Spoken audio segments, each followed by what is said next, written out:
त्रिनेत्र बहिर्जी भाग 7. दौलतरावांचे बहिर्जी नाईक झाले. लाल महाल पुणे. सूर्य माथ्यावरून उतरला होता. पश्चिम छिद्राच्या ओढीने तो आपला रथ वेगाने हाकत होता. पिवळ्या उन्हाचा दाह आता क्षीण झाला होता. लाल महालाबाहेर आधीपेक्षा जास्त सैन्य बंदोबस्त होता. शिवाजी राजांनी पुण्याच्या कारभाराची घडी आता नीट बसवली होती. त्यांच्या कार्याने जनतेच्या मनात त्यांच्याबद्दल दिवसेंदिवस प्रेम वाढत चालले होते. ते वतनातील लोकांचे न्यायनिवाडे स्वतः करत होते. असाच एक निवाडा संपला होता. तो एका स्त्रीचा निवाडा होता. तिच्या सासरकडून होणारा मानसिक त्रास राजांनी कायमचा संपवला होता.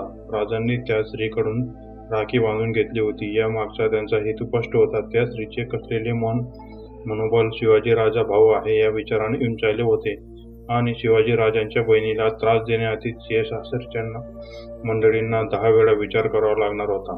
दौलतराव लाल महालाबाहेर पोहोचला होता. त्याचा वेश अजून सुद्धा रहीमबाबाचाच होता. पहारेकरांनी सुरुवातीला आदरपूर्वक त्याची विचारपूस केली. शिवाजी राजांच्या पहारेकरांमध्ये आणि इतर बादशाही पहारेकरांमध्ये हा मोठा फरक होता. इतर शासकांचे पहारेकरी कोणाला महाराज प्रवेश देण्यासाठी अतूट वाणीचा प्रयोग किंवा मोबदला मागत असत, परंतु शिवबा राजांच्या पहारेकरांमध्ये शिस्त होती.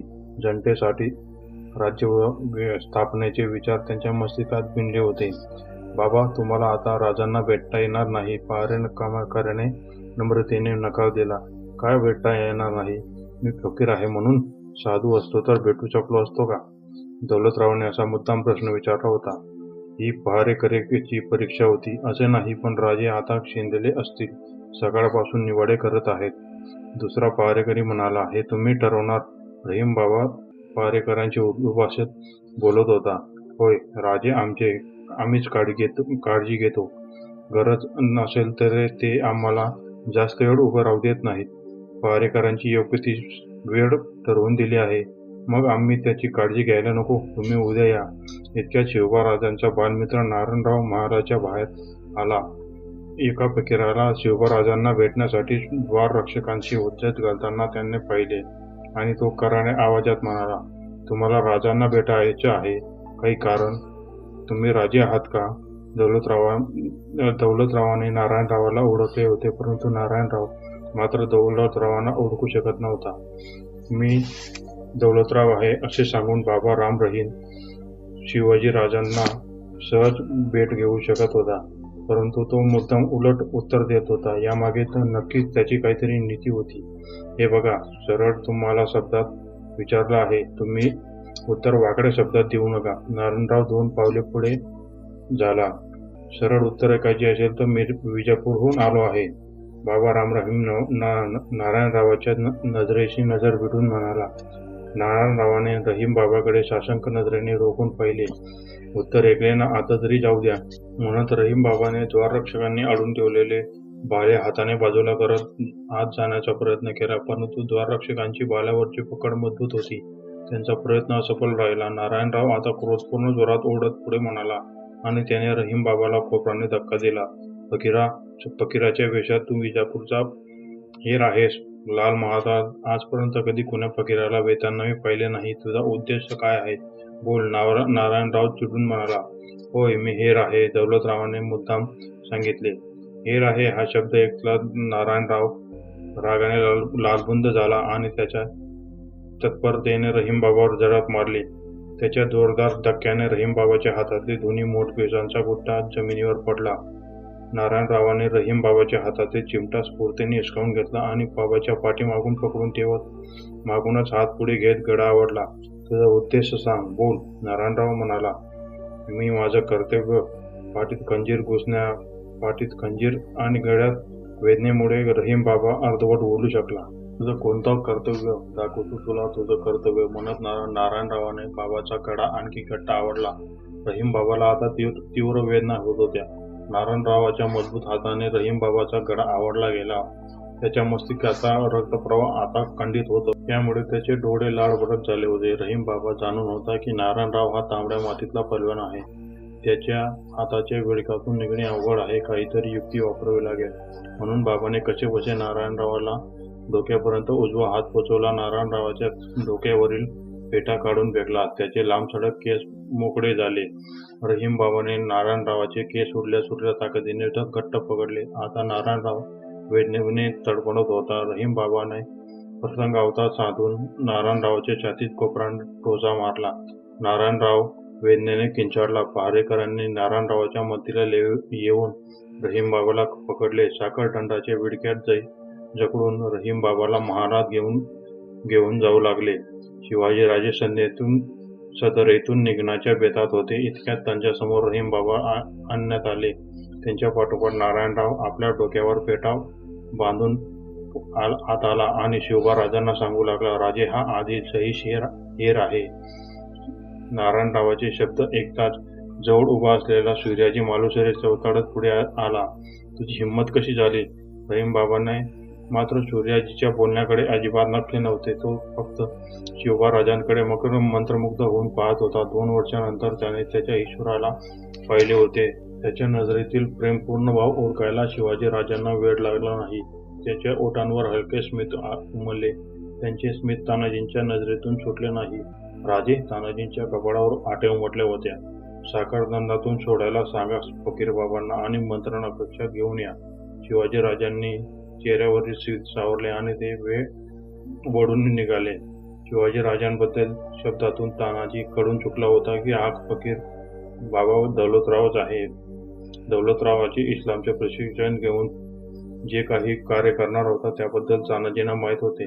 परंतु हे गुपितच राहावे म्हणून शिवाजी राजांनी रहीम बाबांना सदरेत ओळख करून दिली नाही आणि ते सरळ मंत्रणा कक्षात दिले.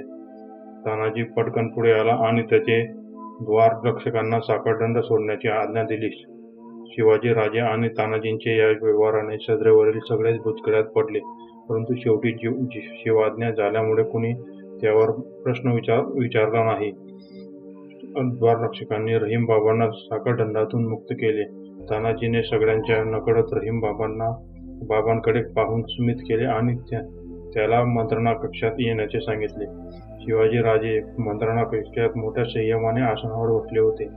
त्यांचे लक्ष द्वाराकडे लागून होते. त्यांची मुद्रा प्रसन्न होती. स्वराज्याच्या या प्रथम शिलेदाराची ते बऱ्याच दिवसापासून प्रतीक्षा करत होते. इतक्यात तानाजी सोबत रहीम बाबा मंत्रणा कक्षात आला. राजांना पाहून रहीम बाबाने लवून नमस्कार केला. नमस्कार नको दौलतराव, आलिंगन द्या म्हणत शिवाजी राजे आसनावरून उठून उभे राहिले. इतक्यात तत्परतेने दौलतराव पुढे झाला आणि त्यांचे शिवाजी राजांना आलिंगन दिले. नाव काय बाबांचे? शिवाजी राजांनी खांद्यावर ताबा मारत मिश्किलपणे हास्य करत विचारले. रहीम बाबा, स्मित करत दौलतराव म्हणाला. रहीम बाबा, या विजापूरचे हवामान कसे आहे? आसनावर बसत शिवाजी राजांनी विचारले. हाताने इशारा करत शिवाजी राजांनी दौलतराव आणि तानाजींना समोर बसण्यास सांगितले. मंत्रणा कक्षात सागाच्या लाकडाची आसने होती. त्यांच्या कृत्रिम लाल रंग दिला होता. आसनावर पिवळा मानमलचा कपडा चढवला होता. समोर राजांचे आसन होते. त्यावर नक्षीकाम होते आणि रंग मात्र वेगळा होता. त्यांच्या बाजूला 2 आसने होती. ती मात्र सध्या रिक्त होती. समोर 10 आसने गोलाकार ठेवली होती. त्यातल्या मधल्या 2 आसनांवर ते दोघे बसले होते. हवामान बदलण्याची सुरुवात झाली आहे राजे. बाजी घोरपडे आणि सैन्य मोठ्या पुणे जहागीवर चालून येत आहे. विजापूरचा संदेशवाहक शिरवाडचा ठाणेदार अमीन मियासाठी संदेश घेऊन आला आहे. अमीन मियाला सगळा बंदोबस्त करण्याचे आदेश देण्यात आले आहेत. आसनावर बसून दौलतराव म्हणाला. दौलतरावाचे शब्द ऐकून शिवाजी राजांच्या चेहऱ्यावर स्मित मंदावले. क्षणभर विचार करून त्यांनी हलके स्मित केले. शिवाजी राजांचे स्मित दौलतराव आणि तानाजीसाठी अनाकलनीय होते. राजे ही चिंतेची बाब आहे. त्यांच्या सैन्यापुढे आपलं सैन्य अत्यल्प आहे. तानाजी म्हणाला. बाजी घोरपडे पुण्यावर चालून येत आहेत हे आपल्याला त्यांचे नियोजन सुरू असतानाच कळले. हा आपला पहिला विजय नाही का? शिवाजी राजाने आसनाला पाठ टेकवत म्हणाले. हो राजे, रणनीतीसाठी आपल्याला पुष्कळ अवधी मिळाला. तानाजीला शिवाजी राजांच्या हास्यामागचे कारण कळले होते. दौलतराव, जर तुम्ही विजापुरात गेला नसता तर काय झाले असते? आपण बेजावत राहिलो असतो. आणि बरोबर राजांनी भुया उंचावून पाहत विचारले. होय राजे, दौलतरावाने सहमती दर्शवली. स्वराज्य उभे राहण्याआधीच उद्ध्वस्त झाले असते, म्हणून स्वराज्याची प्रत्येक लढाई जिंकण्यासाठी आपल्या सैन्य, गड, किल्ले, खजिना त्यासोबत देशभक्तांची, हेरांची आवश्यकता आहे आणि ही तुम्ही जबाबदारी दौलतराव, शिवाजीराजे ठळक आवाजात म्हणाले. शिवाजीराजे निडर देशभक्त आणि चालाक्ष युवकांचं एक पथक निर्माण करतो. पण दौलतराव आवाजाने अचानक थांबला. पण काय? राजांनी भुवया उंचावून विचारले. यासाठी राजे 5 वर्षाचा कालावधी खर्च करावा लागेल. 5 वर्षात 8ही दिशांना मी आपले हेर स्थापित करेन. प्रत्येक वतनदाराच्या फौजेत, प्रत्येक दरबारात आपले निष्ठावान आणि चतुर हेर असतील. दौलतरावाने थोडक्यात त्यांचे निवेदन सांगितले. तुमच्या बुद्धीचे तुम्ही निरखून पारखून हेर पथकात दाखल करा. प्रत्येक हेराच्या परिवाराची जबाबदारी आमची. त्याच्या धनधान्याची काही कमी पडणार नाही. त्याचा परिवार आमचाच परिवार आहे. शिवाजीराजे निश्चयाने म्हणाले. पण मग तर सगळ्या समस्या संपल्या राजे. देशभक्ती अंगात किती बनलेली असते तरी उदरनिर्वाह देशभक्तीनं होत नाही, हे तर तुम्ही जाणतात राजे. पण तुमच्या या निर्णयाने आणि स्वराज्याच्या हेर पथकातील हेर कुटुंबाची पर्वा न करता कार्य करतील, दौलतरावांनी स्पष्ट शब्दात सांगितले. तानाजी मात्र कुठल्या तरी विचारात हरवला होता. राजांनी त्याच्याकडे पाहिले आणि विचारले. काय झाले ताना? काही नाही, मला एक सुचवायचं होतं. विचारांतून बाहेर येत तानाजी म्हणाला. हे काय विचारणं झाले का? हलकेच रागवत राजे म्हणाले. मला वाटलं हेरांच्या परिवारांना सुद्धा याबद्दल माहिती नव्हती. त्यांच्या परिवारातील कोणी स्वराज्यासाठी हेर म्हणून कार्य करत आहे. तानाजीने त्यांचे म्हणणे राजांसमोर मांडले होते. राजांनी मान हलवून सहमती दर्शवली. अगदी बरोबर तानाजीराव. परिवारातून गोष्ट गावभर पसरेल आणि गावातून शत्रूच्या हेरांपर्यंत. दौलतराव तानाजींकडे पाहत म्हणाला.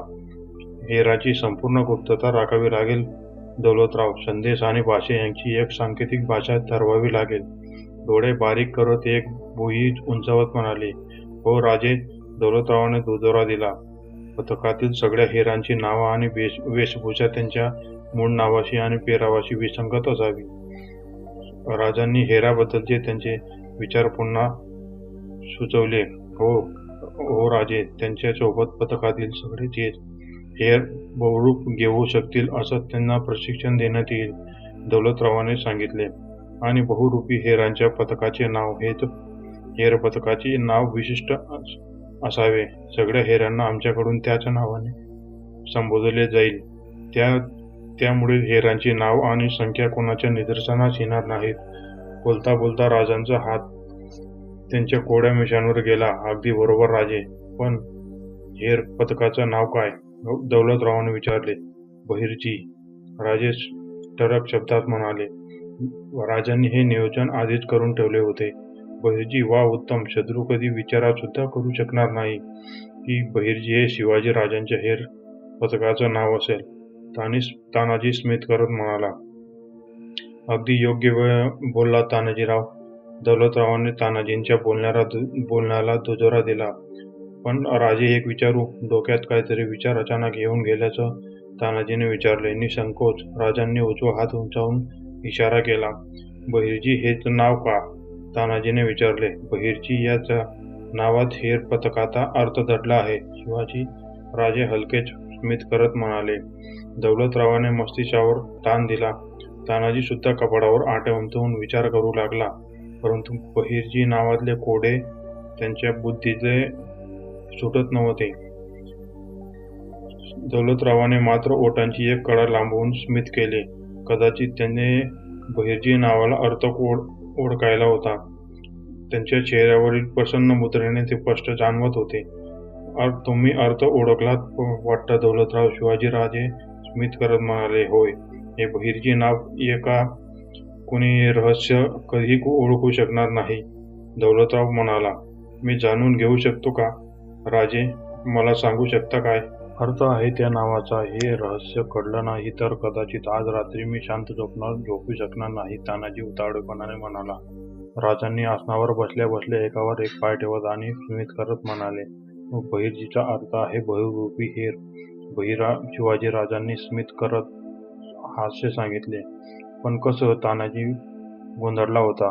म्हणजे बहुरूपी आणि हीर म्हणजे हेर, शिवाजीराजांनी स्पष्ट केले. आणि जी तानाजीने आणखी एक प्रश्न डागला होता. जी म्हणजे शिवाजीराजांनी दिलेला सन्मान तेव्हा पूर्ण होते ते नाव बहिर्जी. दौलतराव म्हणाला.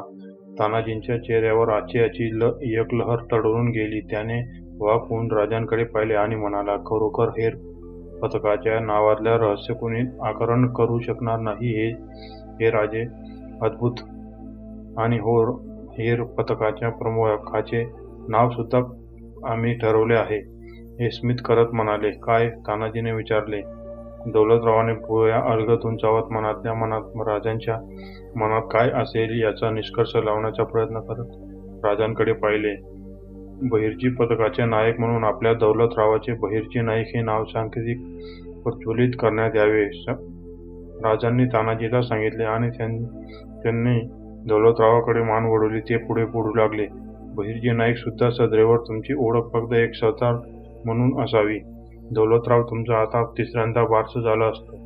दौलतराव, रहीम बाबा आणि आता बहिर्जी नाईक, तानाजी खोडकरपणे म्हणाला. तानाजीराव, यापुढे आमची भेट जेव्हाही होईल तेव्हा माझं परत बारसं झालेलं असेल, मिश्किलपणे हसत बहिर्जी नाईक म्हणाले. रामोश्याच्या दौलतराव आता स्वराज्याचा हेर खात्याचे प्रमुख बहिर्जी नाईकाच्या रूपांतरात आले होते. शिवाजीराजांनी त्यांच्यावर अधिकृतपणे जबाबदारी टाकली होती, त्यामुळे त्यांचा आत्मविश्वास आणखी वाढला होता.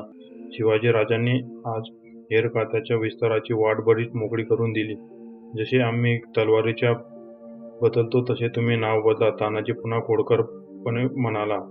तुम्हास तलवारीची फारशी गरज भासणार नाही बहिर्जी नाईक, पण मात्र प्रत्येक पळणावर तुम्हाला मदत होईल अशी एक भेटवस्तू तुम्हास देऊ इच्छितो, राजे म्हणाले आणि आसनावरून उभे राहिले. शिवाजीराजे उठताच बहिर्जी नाईकांना आणि तानाजी सुद्धा उठून उभे राहिले. राजे पुढे म्हणाले आणि त्यांना त्यांच्या दुसऱ्यात म्यानबंद केलेली कटर काढून समोर धरली. ही तुम्हाला माझ्याकडून सप्रेम भेट, राजे स्मितास्य करत म्हणाले. बहिर्जी नाईक भावनिक झाले होते. आनंदाश्रूंनी त्यांच्या पांढऱ्या टपोऱ्या डोळ्यांवर आपले अस्तित्व सिद्ध केले होते. ते 2 पावले पुढे झाले आणि राजांच्या हातून कट्यार स्वीकारून ते कमरेला लावून नमस्कार केला. त्यांनी अनगत हातांनी कट्यारीची पिवळी मूठ पकडली आणि मेनातून अर्धवट बाहेर काढले. मुठीच्या खालच्या बाजूला सिंहाची प्रतिकृती कोरली होती. शिवाजीराजांना ही कट्यार शहाजीराजांनी दिली होती. अरबी बनावटीचे या कटारीचे वेगळे वैशिष्ट्य होते. कटारीच्या मुठीवर दाब दिल्यास कटारीचे पाते दुबकायचे आणि कात्रीत रूपांतर होऊन आता आतमधून तिसरे धारदार पाते यायचे. त्या चुप्यात पश्चावर विषाचे लेपन केलेले असायचे. शत्रूच्या पोटात ही कट्यार उघडून पोटात घातल्या पोटातील अवयव पूर्णतः कापता येऊ शकतात. ते आणि तिसऱ्या पात्याच्या विशेष सूत्राने विषाने जंतूचे जिवंत राहणे अशक्य होते. शिवाजीराजांना त्यांच्या अतिप्रिय कट्यार आज योग्य हाती दिली होती. बहिर्जींनी कट्यारीला बाडी टेकवले होते आणि म्हणाले, आजपासून या कट्यारीचे नामकरण मी शिवतीर्थ कट्यार म्हणून करतो. राजे, तुमची ऊर्जा या कट्यारीच्या रूपात नेहमी माझ्यासोबत राहू द्या. नाईक, तुम्ही आणि आम्ही दोघं वेगळे नाही आहोत. तुम्ही या शिवाजी आणि स्वराज्याचे तृतीय नेत्र आहात, अदृश्य शक्ती आहात. तुम्हीच एक शिवाजी भोसले आहात. तुम्हीच स्वराज्य आहात. तुमच्याशिवाय हे कार्य आम्हाला शक्य नाही. तुम्ही एक सामान्य मनुष्य नाही नाईक, तुम्ही स्वराज्याचे प्राणवायू आहात, जो कोणाला दिसणार नाही पण त्याचे अस्तित्व मात्र चालू असेल. तुम्ही शिवाजी भोसल्यांचे हेर नाही तर दिव्यदृष्टी आहात. शिवाजीराजांना दोन्ही हात दौलतरावांच्या खांद्यावर ठेवले होते. वचन आहे राजे, शत्रूच्या गोटात मोहिमांचं नियोजन होतात त्यांची कडानकडा माहिती तुमच्यापर्यंत पोहोचवील. बहिर्जी नाईक निश्चयी सुरात म्हणाले. बहिर्जी पथकाचे संपूर्ण नियोजन तुम्ही करू शकता. त्यात आमचा तुम्हास फक्त सल्ला असेल. शेवटी पथकाचे सर्व निर्णय तुम्हीच घ्यावेत. आणि हो, संदेश पुण्यापर्यंत पोहोचवण्यासाठी वेग असावा. तसेच हेरांची गुप्तता कोणी भेदू शकणार नाही अशी व्यवस्था करावी. खजिन्यात बहिर्जी पथकाला एक वेगळे आणि गुप्त स्थान मिळेल याची आम्ही व्यवस्था करतो. आता राहिला प्रश्न बाजी घोरपड्यांचा. त्याला आम्ही कसे जायचे हे दादोजींसोबत मंत्रणा करून ठरवू. ज्याचे राजांचे डोळे बारीक करत म्हणाले. घोरपड्यांच्या आक्रमणाबाबत शिवाजीराजांच्या चेहऱ्यावर तीळमात्र सुद्धा चिंता दिसत नव्हती.